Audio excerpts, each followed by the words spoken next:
STV news, आवाज़ बुलंदियों तक।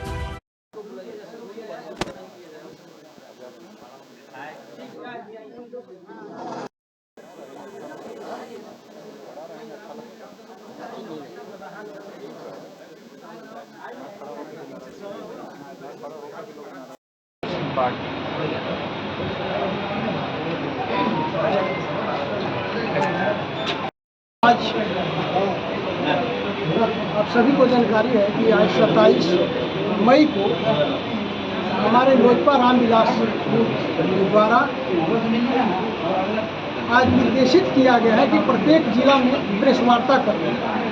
तो प्रेस वार्ता में हम लोग के बीच उपस्थित हैं माननीय श्री राष्ट्रीय अध्यक्ष श्री यामिनी रंजन मिश्रा जी, जो छात्र प्रकोष्ठ के हैं। मैं उनका हम वरीय पदाधिकारी जो यहाँ मौजूद हैं, हम सबका पार्टी की ओर से अभिनंदन करते हैं, स्वागत करते हैं। जैसा कि सबको मालूम है कि देश के यशस्वी प्रधानमंत्री आदरणीय नरेंद्र मोदी जी का शाहाबाद की पावन धरती विक्रमगंज में 2 दिवसीय यात्रा के दौरान आगमन होने जा रहा है। प्रधानमंत्री जी का कार्यक्रम 29 और 30 को बिहार में निर्धारित है। 29 को वो पटना में रहेंगे और पटना एयरपोर्ट जो नवनिर्मित भवन है उसका उद्घाटन करेंगे और बिहटा एयरपोर्ट का शिलान्यास भी उसी दिन उनके कर कमलों द्वारा किया जाएगा। दूसरे दिवस में 30 तारीख को विक्रमगंज में एक विशाल जनसभा को संबोधित करेंगे। यह हम लोगों के लिए, तमाम भोजपुर वासियों के लिए, शाहाबाद के निवासियों के लिए और सभी बिहार वासियों के लिए गौरव का दिन है।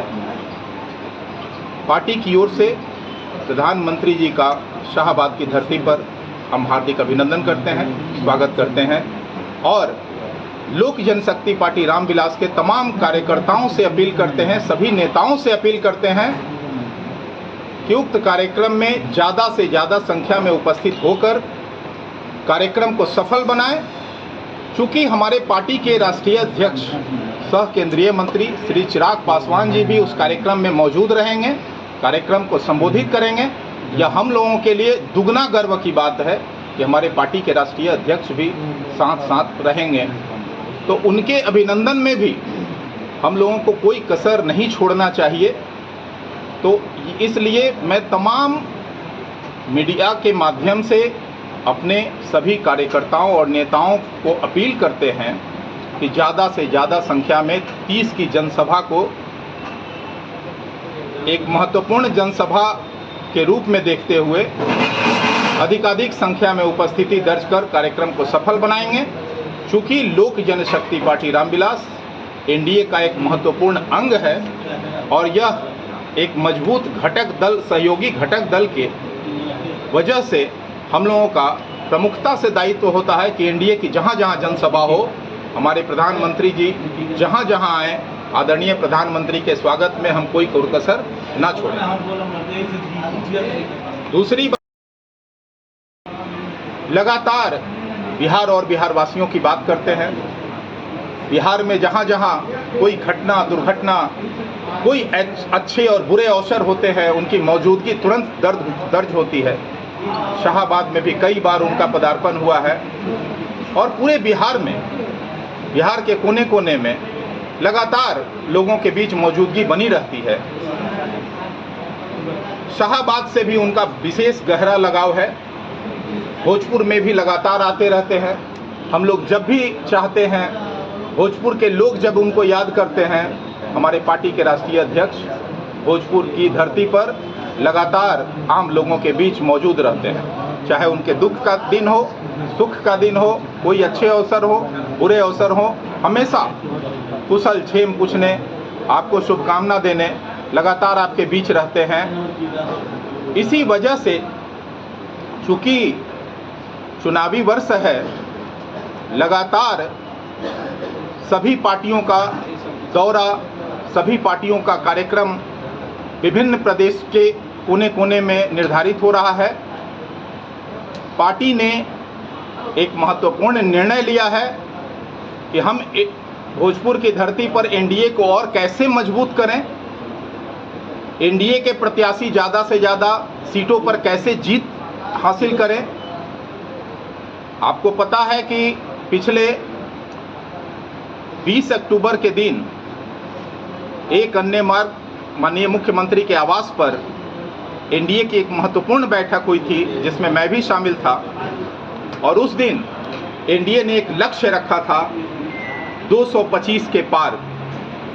तो 225 के पार का जो लक्ष्य हम लोगों को मिला है, उस लक्ष्य को हम एक मजबूत सहयोगी और जिम्मेदार सहयोगी घटक दल के नाते यह हमारा भी दायित्व होता है कि उस लक्ष्य को अचीव करने में हम अपनी कोई कोर कसर ना छोड़ें, जिसके लिए तमाम कार्यकर्ता, तमाम नेता आज प्रतिबद्ध हैं। और पार्टी ने निर्णय लिया है कि आगामी 8 जून को भोजपुर की पावन धरती पर रमना मैदान में पार्टी का 9 संकल्प महासभा आयोजित किया जाएगा।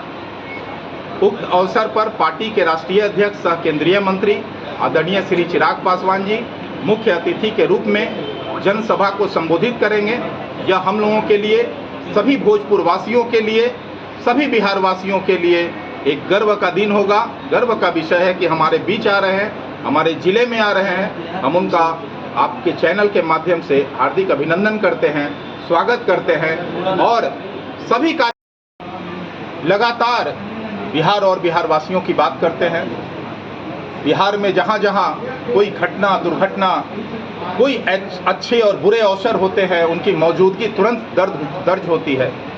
शाहाबाद में भी कई बार उनका पदार्पण हुआ है। और पूरे बिहार में, बिहार के कोने कोने में लगातार लोगों के बीच मौजूदगी बनी रहती है। शाहाबाद से भी उनका विशेष गहरा लगाव है। भोजपुर में भी लगातार आते रहते हैं। हम लोग जब भी चाहते हैं, भोजपुर के लोग जब उनको याद करते हैं, हमारे पार्टी के राष्ट्रीय अध्यक्ष भोजपुर की धरती पर लगातार आम लोगों के बीच मौजूद रहते हैं। चाहे उनके दुख का दिन हो, सुख का दिन हो, कोई अच्छे अवसर हो, बुरे अवसर हो, हमेशा कुशल क्षेम पूछने, आपको शुभकामना देने लगातार आपके बीच रहते हैं। इसी वजह से चूँकि चुनावी वर्ष है, लगातार सभी पार्टियों का दौरा, सभी पार्टियों का कार्यक्रम विभिन्न प्रदेश के कोने कोने में निर्धारित हो रहा है। पार्टी ने एक महत्वपूर्ण निर्णय लिया है कि हम भोजपुर की धरती पर एनडीए को और कैसे मजबूत करें, एनडीए के प्रत्याशी ज़्यादा से ज़्यादा सीटों पर कैसे जीत हासिल करें। आपको पता है कि पिछले 20 अक्टूबर के दिन एक अन्य मार्ग माननीय मुख्यमंत्री के आवास पर एनडीए की एक महत्वपूर्ण बैठक हुई थी, जिसमें मैं भी शामिल था। और उस दिन एनडीए ने एक लक्ष्य रखा था 225 के पार। तो 225 के पार का जो लक्ष्य हम लोगों को मिला है, उस लक्ष्य को हम एक मजबूत सहयोगी और जिम्मेदार सहयोगी घटक दल के नाते यह हमारा भी दायित्व होता है कि उस लक्ष्य को अचीव करने में हम अपनी कोई कोर कसर ना छोड़ें, जिसके लिए तमाम कार्यकर्ता, तमाम नेता आज प्रतिबद्ध हैं। और पार्टी ने निर्णय लिया है कि आगामी 8 जून को भोजपुर की पावन धरती पर रमना मैदान में पार्टी का 9 संकल्प महासभा आयोजित किया जाएगा। उक्त अवसर पर पार्टी के राष्ट्रीय अध्यक्ष सह केंद्रीय मंत्री आदरणीय श्री चिराग पासवान जी मुख्य अतिथि के रूप में जनसभा को संबोधित करेंगे। यह हम लोगों के लिए, सभी भोजपुर वासियों के लिए, सभी बिहार वासियों के लिए एक गर्व का दिन होगा।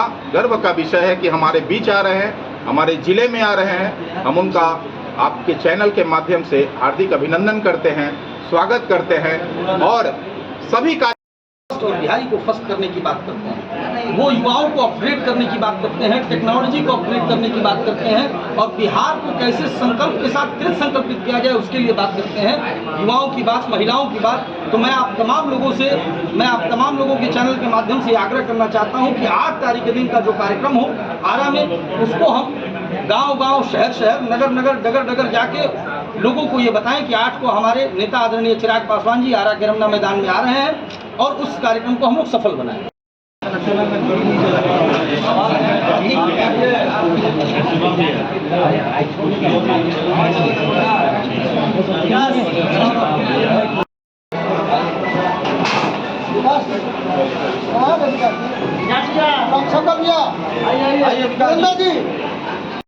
आ रही है, राजद ने भी लॉन्च किया है। हम ये जानना चाहते हैं क्या गठबंधन में ऑल इज वेल नहीं है? अलग अलग, मैं कहता हूं कि या तो दलीय आधार पे वो लड़ने को तैयार है अलग अलग, या गठबंधन क्या अगर कॉमन मिनिमम कोई प्रोग्राम तय हुआ है तो वो गठबंधन की तरफ से आना चाहिए। इसका मतलब है कि कांग्रेस और राजद में सब कुछ ठीक नहीं चल रहा है और हमारे नेता पार्टी के राष्ट्रीय अध्यक्ष आदरणीय श्री चिराग पासवान जी तो लगातार कहते हैं और मैं भी आज उसी बात को दोहरा रहा हूँ कि आप देखेंगे कि चुनाव आने से पहले गठबंधन का कोई नामो निशान नहीं रहेगा और 2025 के चुनाव में कोई टक्कर ही नहीं है। इसलिए मैं कह रहा हूं कि 225 का जो लक्ष्य रखा गया है, बिहार की जनता ने 225 पर तो आशीर्वाद दे दिया है। मैं उससे आगे की बात कर रहा हूं कि 243 पर आशीर्वाद मिलने जा रहा है। विपक्ष जो है प्रतिपक्ष के लिए तड़पेगा। स्थिति यह बनने जा रही है कि विपक्ष का कोई नामो निशान नहीं है। ठीक नहीं चल रहा है। नहीं, ये तो देख रहे हैं ना, अलग अलग योजनाएं, अलग अलग बैठकें, अलग अलग जब कार्यक्रम तय हो रहे हैं तो इस आप अनुभवी पत्रकार लोग हैं, इस बात से समझा जा सकता है कि हमारी राहें जुदा जुदा हो गई हैं, हम साथ साथ नहीं हैं। और वहीं एनडीए पूरा एक साथ है, सबका साथ सबका विकास के नारे के साथ माननीय यशस्वी प्रधानमंत्री नरेंद्र मोदी जी की सोच और प्रदेश के मुख्यमंत्री माननीय नीतीश कुमार जी की का जो विजन है उसके साथ हम लोग आगे बढ़ रहे हैं। सर, सवाल है तेज प्रताप यादव का जो जब से मामला सामने आया है, परिवार से अलग कर दिया गया, क्या लगता है कि जानबूझकर किया गया या अंदर कुछ और चल रहा है? देखिए, ये बिहार वासियों का आईवास किया जा रहा है। चूंकि चुनाव सामने है और चुनाव में जनता ये सवाल ना करे, फेर ना दे, मैं कहता हूं कि जिस नैतिकता का हवाला देते हुए आदरणीय लालू प्रसाद यादव जी ने परिवार से और पार्टी से जुदा किया है, क्या इससे पहले उनके एक परिवार में ऐसी घटनाएं नहीं घटी? तब उनका नैतिकता कहाँ था? तब उनकी नैतिकता क्यों नहीं जगी थी?